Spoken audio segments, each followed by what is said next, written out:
Lesson बच्चे हमारा first है सुभाषितानी। अब सुभाषितानी का मतलब क्या होता है? देखिए, सु का मतलब होता है अच्छा। जैसे कि आपको पता होगा, आपने वैसे भी पढ़ा होगा कि सुपुत्र, कुपुत्र, है ना। कुपुत्र यानी कि बुरा पुत्र, यानी कि कु जहाँ लग जाए मतलब वो बुरे के लिए है, और सु जहाँ लग जाए वो अच्छे के लिए होता है। और भाषित यानी कि होते हैं वचन या बोल, ठीक है। और सुभाषितानी क्यों आया? बिकॉज नपुंसक लिंग का बहुवचन है, यानी कि अच्छे बोल बहुवचन में दिया हुआ है। क्लियर? आगे है, और सुभाषितानी मतलब अच्छे बोल, अच्छे वचन कह लीजिए, जो कि आपको श्लोकों के माध्यम से इस चैप्टर के अंदर दिया हुआ है।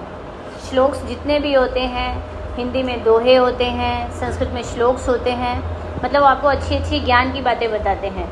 क्लियर है? तो पहला है हमारा पृथ्वीयाम त्रीणि रत्नानि जलम अन्नम सुभाषितम। ये जो आपको जलम अन्नम संधि दिख रही होगी, जलम में म जो है वो आधा है, लेकिन आपको पूरा दिख रहा है बिकॉज उसके अंदर अ चला गया है, ठीक है। तो वो अन्न का अ है, और बाद में ये डबल न है, यानी कि आधा न और पूरा न। समझ में आया? ऊपर बिंदी जो है वो अन्नम, यानी कि वो भी नपुंसक लिंग है, जलम भी नपुंसक लिंग है, और सुभाषितम मीन्स पृथ्वी पर तीन रत्न हैं। हमने लास्ट टाइम काउंटिंग सीखी थी, मैंने आपको 1 नंबर, 2 नंबर, 3 और 4 तीनों का लिंग वाइज भी कराया था। अब रत्नानी आपका नपुंसक लिंग है, इसीलिए यहाँ पर त्रीणि भी नपुंसक लिंग आया, है ना। हमने 3 नंबर में क्या सीखा था? पुल्लिंग का त्रयः होता है, फीमेल के लिए तिस्रः होता है, और नपुंसक लिंग के लिए त्रीणि होता है। तो त्रीणि क्यों आया? बिकॉज ऑफ रत्नानी नपुंसक लिंग है। समझ में आया सबको? और पृथ्वी याम, जहाँ याम आ जाए ये आपका होता है स्त्रीलिंग, पृथ्वी स्त्रीलिंग वर्ड है, और याम आता है सप्तमी विभक्ति एक वचन में। जैसे आपने लता का टेबल सीखा था, तो लता याम होता था, तो और जब सप्तमी विभक्ति आती है तो उसका मतलब क्या होता है? में या फिर पर। तो पृथ्वी पर 3 रत्न हैं। रत्न मतलब एक तरह से डायमंड्स, ठीक है ना। वो 3 एक्चुअली, हाँ जी, हाँ, सबसे जो मोस्ट इम्पॉर्टेंट चीज़ें हैं वो क्या हैं? जल यानी कि पानी, अन्नम यानी कि अनाज, और सुभाषितम यानी कि अच्छे वचन या बोल, ठीक है। ये 3 चीज़ें बहुत धरती पर एक तरह से रत्नों के समान है। मूढ़ई यानी कि मूर्खों के द्वारा। क्लियर? पाषाण खंडेशु, पाषाण होता है पत्थर, खंड होता है टुकड़ा, और खंडेशु हमारा आ गया सप्तमी विभक्ति बहुवचन, तो टुकड़ों में, ठीक है। रत्न संज्ञा, रत्न यानी कि रत्न, कोई भी रत्न, डायमंड, मोती, हीरा जो भी होता है। संज्ञा का मतलब होता है नाम। रत्नों का नाम विद्यते दिया जाता है या फिर किया जाता है। तो वो कहना क्या चाह रहे हैं? मूर्ख लोगों के द्वारा पत्थर के टुकड़ों को रत्नों का नाम दिया गया है। अब उन्होंने किसको बोला है? हम जैसे लोगों को मूर्ख लोग कहा है, क्योंकि हम डायमंड्स को रत्न कहते हैं, है ना। हीरा है, कोई भी नग पहन लो उसको हम डायमंड यही कहते हैं ना, ये रत्न है। बड़े सारे रत्न होते हैं, माणिक का रत्न होता है, मूंगा होता है, रूबी होता है, तो हम सब उनको क्या बोलते हैं? ये सारे के सारे रत्न हैं। जबकि जो श्लोक लिख रहे हैं वो कहा कह रहे हैं कि रत्न एक्चुअली ये नहीं है। रत्न क्या है? पानी, अनाज और अच्छे वचन। पानी के बिना इंसान नहीं रह सकता। अगर किसी के पास डायमंड नहीं होंगे वो जिंदा रह लेगा, है ना। अनाज के बिना नहीं रह सकता, डायमंड के बिना रह सकते हैं ना। तो समझ में आया वो क्या कहना चाह रहे हैं? कि मूर्ख व्यक्तियों के द्वारा पत्थर के टुकड़े, यानी कि ये जो हम पहनते हैं नग वग, ये सब पत्थर के टुकड़े कहे हैं उन्होंने। इन पत्थर के टुकड़ों को ही रत्नों का नाम दिया है। क्लियर? कोई डाउट किसी को? ओके, आगे है नेक्स्ट हमारा सत्येन धार्यते पृथ्वी। सत्येन आपको क्लियरली पता लग रहा है ये तृतीया विभक्ति है ना। तो इसका मतलब क्या होता है? से, सत्य से पृथ्वी धार्यते यानी कि धारण की जाती है। सत्येन तपते रवि, सत्य से सूर्य, रवि का मतलब सूर्य होता है, सूर्य तपता है। सत्य से ही सूर्य तपता है या फिर जलता है, जो हमको वो रोशनी दे रहा है, तप रहा है वो। सत्येन वाति वायुश्चः, वायुश्चः मीनिंग में आपने क्या पढ़ा, वायु हवा को कहते हैं, पवन, तो पवन भी सत्य से ही बहती है, यानी कि हवा जो है वो भी सत्य से ही बहती है। सर्वम सत्ये प्रतिष्ठितम, सब में सत्य ही प्रतिष्ठित है, यानी कि शामिल है या फिर स्थित है। कहने का मतलब क्या है, सत्य सत्य सत्य, ये चीज़ एक सच्चाई है कि सूरज हर दिन तपता है, जलता है, और हवा भी क्या है, ये भी सच्चाई है कि हवा जो है वो बहती रहती है, एक जगह टिकी खड़ी नहीं रहती है, हवा बहती रहती है, क्लियर। और पृथ्वी भी सत्य के कारण ही टिकी हुई है। जिस दिन आज धरती के ऊपर जो इतने बड़े जैसे डिजास्टर्स आते हैं, भूकंप आते हैं, बाढ़ आते हैं, जो भी है, वो क्यों आते हैं, क्योंकि इंसान जो है वो बुरे कर्म करता है। कुछ लोग हैं जो कुछ अच्छे कर्म भी कर रहे हैं, उस कारण पृथ्वी टिकी हुई है, सत्य के कारण से। अगर सारे के सारे लोग बेईमान हो गए, सब के सब, तो पृथ्वी खत्म हो जाएगी सारी की सारी। तो कुछ अच्छे लोगों के चक्कर में पृथ्वी भी टिकी हुई है। समझ में आया? सब में सत्य जो है वो स्थित है। क्लियर बच्चे? ओके, आगे बढ़े। दाने तपसी शौर्य च विज्ञाने विनये नय। आपको ये सारे वर्ड्स किस में दिख रहे हैं?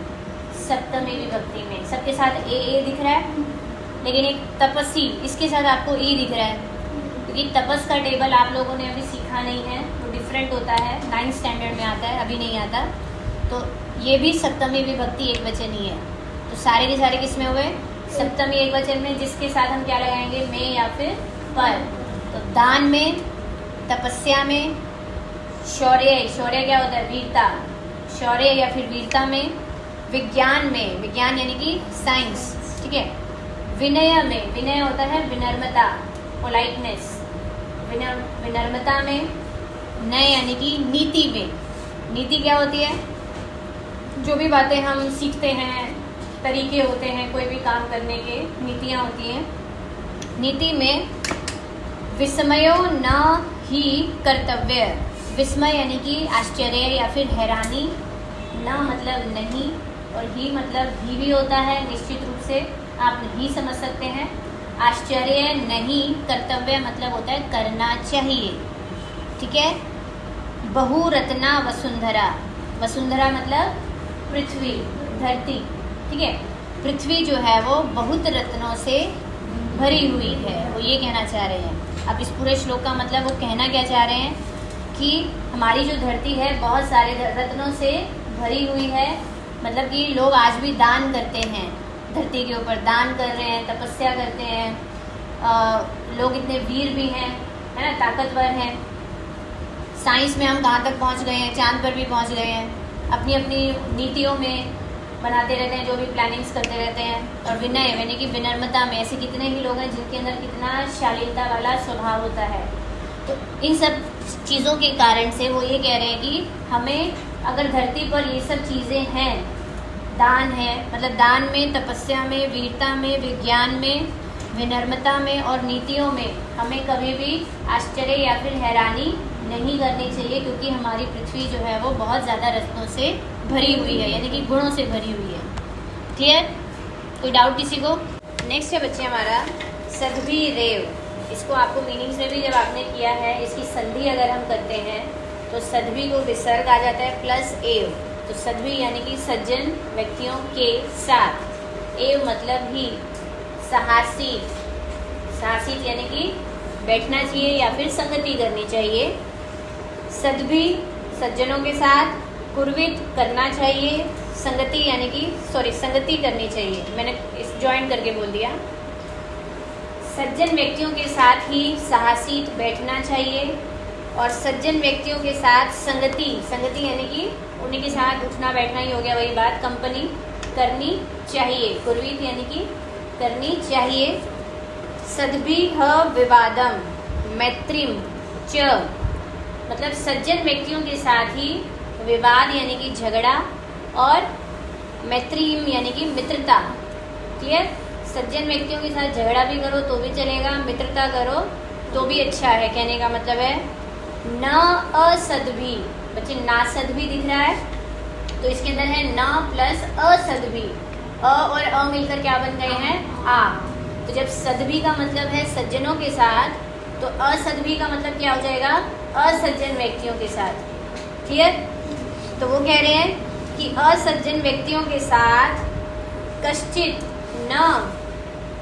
न आगे दिया हुआ था असद्भी के साथ, फिर है आचरेत, आचरण करना चाहिए। यानी कि जो असज्जन व्यक्ति होते हैं, इट मीन्स दुष्ट व्यक्ति होते हैं या फिर बुरे व्यक्ति होते हैं, उनके साथ कुछ भी आचरण यानी कि बिहेव नहीं करना चाहिए, उनके साथ कोई व्यवहार नहीं करना चाहिए। ना तो अच्छा, ना उनके साथ कोई झगड़ा करो, ना ही उनके साथ मित्रता करो। समझ में आया?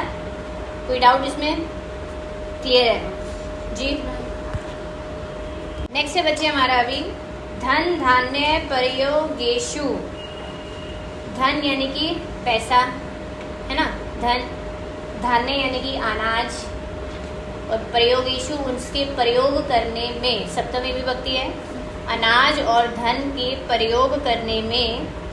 फिर वो कह रहे हैं कि विद्यायाः संग्रहेषु च। विद्यायाः आपकी लता की टेबल जैसा है, लतायाः षष्ठी विभक्ति है, एक वचन। लता मतलब विद्या के यानी कि पढ़ाई के, ज्ञान के, संग्रह करने में, पढ़ाई को इकट्ठा करने में। संग्रह का मतलब होता है इकट्ठा करना। आहारे व्यवहारे च। आहार में यानी कि आहार होता है भोजन करना, तो भोजन करने में और व्यवहार करने में। व्यवहार यानी कि किसी के साथ किसी भी तरह का कोई भी रिलेशन बनाने में, ठीक है, बिहेव करने में या फिर रिलेशन बनाने में। त्यक्त लज्जह, लज्जह यानी कि शर्म, और त्यक्त यानी कि छोड़ देना। हमें शर्म को छोड़ देना चाहिए। सुखी भवेत, तो जो ऐसा करता है वो बंदा सुखी होता है। अब पूरे श्लोक का मतलब समझिए कि धन और अनाज को प्रयोग करने में, मतलब उनको यूज़ करने में। मान लीजिए आपके पास पैसा बहुत है लेकिन आप उसको खर्च ही नहीं कर रहे हैं, उसका कोई फ़ायदा नहीं है, आप शर्म कर रहे हैं ना। अनाज आपके पास बहुत है लेकिन आप खा ही नहीं रहे हैं, इकट्ठा करते जा रहे हैं, क्या हो जाएगा, कीड़े पड़ जाएंगे उसमें, ठीक है ना। प्रयोग करना चाहिए ना उसका।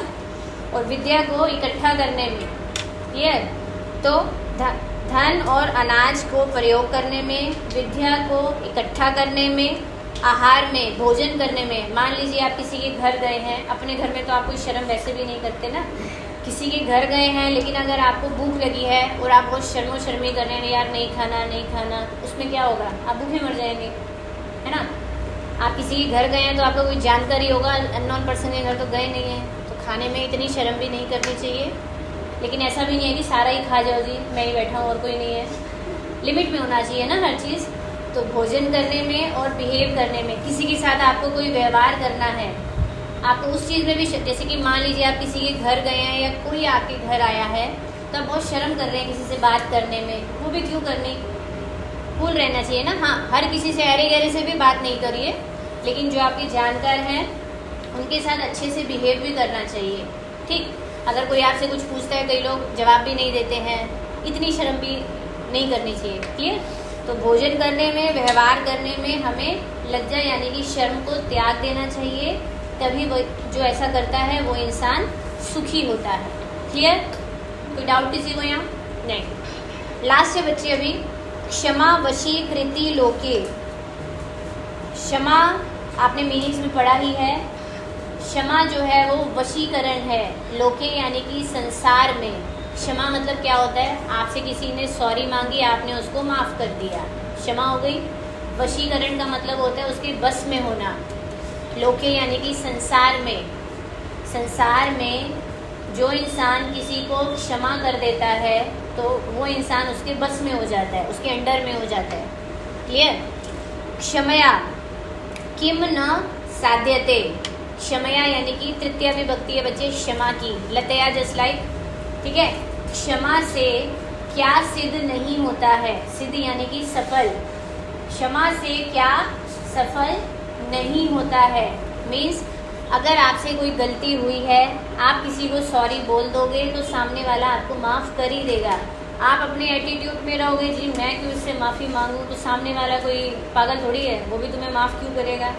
एक सॉरी बोलना है ना, अपनी गलती को एक्सेप्ट करिए, सामने वाला आपको माफ़ भी कर देगा और हो सकता है वो आपके लिए और ज़्यादा पोलाइट भी हो जाए, भी यार कितने अच्छा है, इसने अपनी गलती मान ली है, सामने वाला वहीं झुक जाता है। ठीक, समझ में आया? तो आगे से कभी भी कोई गलती करो तो अपनी गलती को एक्सेप्ट तुरंत कर लेना, एटीट्यूड में मत रहना। क्लियर? तो संसार में क्षमा जो है वो वशीकरण है, आप किसी को भी अपने बस में कर सकते हैं। क्षमा से क्या सिद्ध नहीं होता है। शांति खड़गः सॉरी करे, करे का मतलब होता है हाथ में, कर मतलब हाथ होता है, और करे यानी कि सप्तमी विभक्ति। शांति खड़गः यानी कि शांति की तलवार। यस्य किम करिष्यति दुर्जनः, यस्य यानी कि जिसके, किम यानी कि क्या, करिष्यति करेगा, दुर्जन यानी कि बुरा व्यक्ति। अब वो ये कह रहे हैं जिसके करे मतलब हाथ में, जिसके हाथ में शांति की तलवार है उसका दुर्जन क्या करेगा, अर्थात वो कुछ नहीं कर सकता। अगर आपके पास शांति की तलवार है, मतलब आप किसी के ऊपर तलवारें नहीं चला रहे हैं, आपके पास शांति है, सामने वाले ने आपको जितना मर्जी कुछ कहा, आपने बड़े ही पोलाइटनेस के साथ उसको जवाब ही नहीं दिया, रिलैक्स रह गए, संयम के साथ धीरज के साथ बातचीत कर रहे हैं, समझ में आया? तो उससे क्या होगा, सामने वाला वैसे ही आपकी बस में हो जाएगा। तो कितना ही बुरा इंसान है आपका कुछ नहीं बिगाड़ सकता अगर आप शांति का रास्ता अपनाते हैं। हाँ, अगर आप उसको गाली गलौज करेंगे, उल्टा सीधा बोलेंगे, वो तुम 2 सुनाओगे, सामने वाला 4 सुनाएगा, फिर तुम 8 सुनाओगे, ऐसे करते करते करते क्या होएगा, झगड़ा बढ़ जाएगा, खून खराबे पे बात आ जाती है। बेटर है शांति, ठीक है, संयम के साथ धीरज के साथ काम लेना चाहिए, उससे आप किसी को भी अपने बस में कर सकते हैं। क्लियर? कोई डाउट किसी को? बच्चे, अब हमारी एक्सरसाइज स्टार्ट हो रही है फर्स्ट चैप्टर की।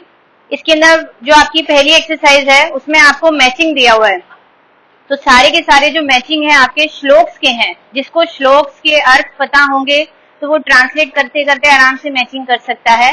फिर भी हम डिस्कस कर रहे हैं धन धान्य प्रयोगेशेषु, तो क्या बनेगा, विद्यायाः संग्रहेषु च। क्लियर? विस्मयो न ही कर्तव्य बहुरत्ना वसुंधरा। फिर है सत्येन धार्यते पृथ्वी सत्येन तप्ते रवि सद्भिः विवादम मैत्री च न असद्भिः किंचित आचरेत् आहारे व्यवहारे च त्यक्त लज्जः सुखी भवेत्। ये आपकी मैचिंग है, श्लोक्स का ही मैचिंग करना था, कुछ इसमें ज्यादा खास नहीं था। अब बारी आती है हमारी एक पदेन उत्तरत की। आपने 1 वर्ड में आंसर देने हैं। फर्स्ट है बच्चे आपका, देखिए कोई भी चीज को रटना नहीं है, पहले क्वेश्चन को ट्रांसलेट कर कर देखना है वो पूछ क्या रहा है हमसे, ताकि हमसे कोई भी गलती ना हो। फर्स्ट है पृथ्व्याम कति रत्नानि, पृथ्वी पर कितने रत्न है, और यहाँ पर भी कति आता है बच्चे। कति का मतलब होता है काउंटिंग से रिलेटेड आंसर ही आएगा ऑलवेज। तो आंसर हमारे 3 रत्न है ना। तो आंसर में आपने केवल लिखना है त्रीणि, स्पेलिंग आप गलत मत लिखिएगा, ठीक है। फिर है मूढ़ई, सेकेंड है आपका मूढ़ई कुत्र रत्न संज्ञा विद्यते। मूढ़ई यानी कि मूर्खों के द्वारा कहां पर रत्नों का नाम दिया जाता है। पाषाण खंडेशु, बच्चे पाषाण खंडेशु यानी कि पत्थर के टुकड़ों में, उसी को ही हम रत्नों का नाम देते हैं, जो मूर्ख लोग होते हैं वो। अब देखिए कुत्र, उन्होंने क्वेश्चन पूछा, कुत्र मतलब कहाँ, और जब भी पुत्र से रिलेटेड क्वेश्चन आता है तो आंसर हमेशा 7th विभक्ति में आएगा, ऑलवेज, इतना हमेशा ध्यान रखना है। क्लियर? फिर है पृथ्वी केन धार्यते, पृथ्वी किससे धारण की जाती है या होती है, सत्येन। क्लियर? फिर है आपका नेक्स्ट, सत्य से धारण की जाती है। कई संगतिम कुर्वीतः, सॉरी कुर्वित, कई यानी कि किनके साथ आपको संगति करनी चाहिए, संगति यानी कि कंपनी करनी चाहिए। तो आपका आंसर आएगा, ऐसे आप सद्भी भी लिख सकते हैं, आप चाहें तो ऐसे सद्भी लिख सकते हैं। इसमें द आधा है, भ पूरा है, भ पर ई की मात्रा है, जो आपको कन्वीनियंट हो आप ऐसा लिखें स्पेलिंग, ठीक। अब इतना ध्यान दीजिए, कई, कई में जो क्वेश्चन पूछा गया था आपको, मैंने शायद किम का टेबल कराया है ना, तो उसमें तृतीय विभक्ति बहुवचन है, और सद्भी और भी कहाँ आता है, तृतीय विभक्ति के बहुवचन में। ठीक है, कई पुल्लिंग होता है, सदवी भी पुल्लिंग है। जिस लिंग में पूछा जाता है, जिस विभक्ति में क्वेश्चन पूछा जाए, आंसर उसी में ही दिया जाता है। अगला और लास्ट है आपका लोके वशीकृति का। संसार में मतलब कि वशीकरण में क्या है। अब का में क्वेश्चन पूछा, स्त्रीलिंग है, प्रथमा का एक वचन, तो यानी कि स्त्रीलिंग का ही वर्ड आ जाएगा क्षमा। क्षमा जो है वो संसार में लोग उसके बस में हो जाते हैं। क्लियर। नेक्स्ट बच्चे है प्रश्न निर्माण। 6th स्टैंडर्ड में आपको प्रश्न निर्माण इतना डिटेल में नहीं था, लेकिन 7th स्टैंडर्ड में आपको हर चैप्टर में लगभग प्रश्न निर्माण आएगा ही आएगा और बहुत इजी होता है। आपको सिर्फ इतना देखना है, जो वर्ड अंडरलाइन है वो किस विभक्ति और वचन में पूछा जा रहा है, हमने उस हिसाब से आंसर देना होता है। ठीक। तो फर्स्ट आपका है बच्चे सत्येन वाती वायु, यानी कि सत्य से वायु जो है वो बहती है। अब सत्येन है तो किम के टेबल के अकॉर्डिंग आंसर बता देना है, केन आ जाएगा, कुछ है ही नहीं इसमें। ठीक। तृतीय विभक्ति है, इधर आंसर भी तृतीय विभक्ति एक वचन में। फिर है सदभी। अभी अभी मैंने सदभी के बारे में क्या बताया, पुल्लिंग था, तृतीय विभक्ति बहुवचन था, तो कई आएगा इसका आंसर। पुल्लिंग, तृतीय विभक्ति बहुवचन। ठीक है। प्लेस वही होनी चाहिए जो लिंग का है। वसुंधरा स्त्रीलिंग का वर्ड है आ, पहला वर्ड है, तो आंसर क्या आ जाएगा का। जिसको किम का टेबल आता होगा वो इजीली बता सकता है। फिर है विद्या यहाँ। सबसे पहले तो विद्या जो है हमारा कौन सा लिंग है, विद्या का टेबल किसके जैसे चलता है, लता, लता के जैसे चलता है। विद्या सिमिलर हुआ। लता यहाँ की प्लेस क्या होती है, पंचमी और षष्ठी का एक वचन, लता यहाँ रिपीट होता है ना वर्ड, तो सेम चीज विद्याया सेम प्लेस हुई। तो किम की टेबल में स्त्रीलिंग में वही प्लेस क्या होती है, कस्याह। आई समझ में ये क्यों आया। आपको विभक्ति देखनी है और लिंग देखना है और वचन देखना है। फिर है आपका मैत्रीम। सिर्फ मैत्री को देखते हैं तो इकारांत है, ये आपका स्त्रीलिंग वर्ड है। मैत्री बड़ी ई इकारांत का टेबल है और मैत्रीम है, मतलब कि आपको यहाँ पर क्या दिख रहा है, डॉट दिख रहा है, अनुस्वार, तो यानी कि ये मैत्रीम है इन शॉर्ट। ठीक। और हमारा अभी आप लोगों ने ये टेबल सीखा नहीं है, नदी का टेबल आएगा, नदी के टेबल जैसा होगा नदीम। हमेशा आपने जितने भी टेबल किए हैं खाली म कहाँ ऐड होता है, द्वितीय विभक्ति के एक वचन में, है ना। और स्त्रीलिंग का किम की टेबल का द्वितीय का एक वचन क्या होता है, काम। अगर याद हो तो का के कहा, फिर काम आता है, काम के कहा, तो मैत्रीम स्त्रीलिंग का सेकंड वर्ड है, इसीलिए काम आंसर आएगा, द्वितीय का एक वचन। समझ में आया। नेक्स्ट बच्चे आपकी 5th एक्सरसाइज है प्रश्नानाम उत्तराणी लिखत, यानी कि प्रश्नों के उत्तर लिखने हैं फुल सेंटेंस में। अभी तक आपने एक पदेन यानी कि 1 वर्ड वाले देने थे, अब फुल सेंटेंस के क्या है। कुत्र विस्मय न कर्तव्य, कहाँ पर विस्मय यानी कि हैरानी नहीं करनी चाहिए, कहाँ नहीं करनी चाहिए बच्चे। पुत्र में क्वेश्चन पूछा गया है तो मैंने बोला सप्तमी में आंसर आएगा। ठीक है। तो बहुरत्ना वसुंधरा याम, वसुंधरा को मैंने सप्तमी विभक्ति में ले गई कि वसुंधरा पर यानी कि धरती पर बहुरत्ना बहुत सारे रत्न हैं, तो विस्मय न कर्तव्य, इस पर हमें हैरानी नहीं करनी चाहिए। क्लियर। फिर है आपका पृथ्वीयाम त्रीणी रत्नानी कानी, पृथ्वी पर 3 रत्न कौन से हैं, वो 3 रत्न हैं, एक तो जलम, दूसरा अन्नम और तीसरा सुभाषितम। स्पेलिंग में लिख रही हूँ बच्चे। जब पूर्ण वाक्य होते हैं तो आपको क्वेश्चन वाले वर्ड की जगह आंसर लिखना होता है, बाकी क्वेश्चन में से ही कॉपी करना है। तो आपने इस वाले में भी एग्जाम में कैसे लिखना होगा, पृथ्वीयाम त्रीणी रत्नानी और कानी की जगह ये 3 वर्ड ऐड कर देंगे। समझ में आया। ठीक। अगर आप सिर्फ आंसर लिखकर आ जाओगे, क्वेश्चन का पार्ट नहीं लिखोगे तो टीचर मार्क्स कट कर लेगी, क्योंकि पूर्ण वाक्य है ना। आगे है तीसरा त्यक्त लज्जह कुत्र सुखी भवे, यानी कि लज्जा को त्याग देना चाहिए, त्याग देने से कहाँ पर सुखी होते हैं।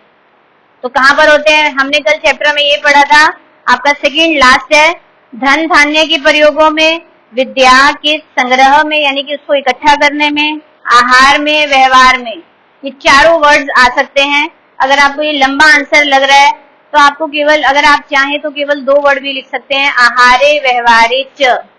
ठीक है, आप धन धान्य या इतना बड़ा लिखने की जरूरत नहीं, क्योंकि जो लॉन्ग आंसर होते हैं 4-5 एग्जाम्पल्स होते हैं, हम 2 भी लिखते हैं तो चलता है।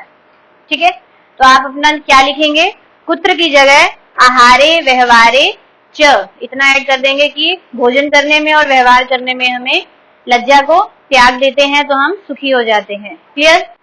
नेक्स्ट बच्चे आपकी एक्सरसाइज है, आपको मंजूषा के अंदर कुछ वर्ड्स दिए हुए हैं और आपसे ये पूछा गया है कि पुल्लिंग के अलग छांट लीजिए, स्त्रीलिंग के अलग और नपुंसकलिंग के अलग। ठीक, तो पहले मैं पुल्लिंग के वर्ड्स बोल रही हूँ, आप अपना चेक करिए बराबर है कि नहीं। रवि ह, अब रवि कैसा होगा, बिल्कुल कवि के जैसा टेबल, पुल्लिंग है वो। फिर है रवि के बाद हमारा आ जाएगा सुखी। ठीक है, सुखी ये भी पुल्लिंग है और वहनी ये भी पुल्लिंग है। अब बारी आती है स्त्रीलिंग की, जिसके आगे आ की मात्रा हो, वसुंधरा वो तो स्त्रीलिंग ही है, पृथ्वी भी स्त्रीलिंग है, और संगतीम, संगतीम आपका द्वितीय विभक्ति में दिया हुआ है लेकिन है ये भी स्त्रीलिंग। जस्ट लाइक मति का टेबल चलता है जो आप लोग मुझे अभी दे रहे हैं, कुछ बच्चों ने दे दिया है। फिर आपका आता है नपुंसकलिंग, स्त्रीलिंग में रिपीट कर रही हूँ, वसुंधरा, पृथ्वी और संगतीम। फिर है नपुंसकलिंग, नपुंसकलिंग में सारे वही आते हैं जिनके पीछे एक तो अम आ जाए, फलम फले फलानी, जस्ट लाइक, तो अन्नम वही आएगा, रत्नानी भी वही आएगा, आनी है, और सत्ययेन, सत्य वर्ड भी पुल्लिंग नपुंसकलिंग होता है, भले ही इन्होंने तृतीय विभक्ति एक वचन में दिया है लेकिन सत्य वर्ड नपुंसकलिंग होता है। क्लियर। ये आपकी लास्ट एक्सरसाइज है, आपको कुछ वर्ड्स दिए हुए हैं, उन्होंने पद दिए हुए हैं, पद यानी कि वर्ड्स होते हैं, आपने उनकी केवल धातुएं लिखनी है। ठीक, तो सबसे पहले करोति वर्ड दिया है, उसकी धातु होती है क्री, करेक्ट। दूसरा वर्ड दिया हुआ है पश्य, उसकी धातु होती है दृश्य। एक्चुअली आपने भी टेबल मुझे दिया था लास्ट ईयर, पश्यति, पश्यत, पश्यंती दिया था ना, तो उसके अंदर होता क्या है, कुछ कुछ धातुएं होती है जिनके 2-2 नाम होते हैं, जिनको कहा जाता है परिवर्तनशील धातुएं। जैसे कि गम लिखते हम क्या थे, गच्छति, गच्छत, गच्छन्ति, है ना, जिनके 2-2 नाम हो। स्था है, उसको तिष्ठ भी कहते हैं, लेकिन उसका मूल शब्द मतलब मेन जो फर्स्ट प्रेफरेंस जिसको दी जाती है वो ये वर्ड होता है। जिसने पश्य लिखा है वो रॉन्ग नहीं है, लेकिन धातु हम दृश्य कहते हैं उसको। ठीक, भवेद की क्या होती है, भू धातु, बड़ा हुआ आता है, और तिष्ठ में क्या आता है, स्था धातु, और इसके दूसरे नाम भी मैं लिख देती हूँ, दृश्य का पश्य होता है और स्था का तिष्ठ होता है। क्लियर। चैप्टर बच्चे हमारा यहाँ खत्म हो गया है, किसी को डाउट है तो पूछ सकते हैं। चैप्टर बच्चे हमारा फिनिश हो गया है।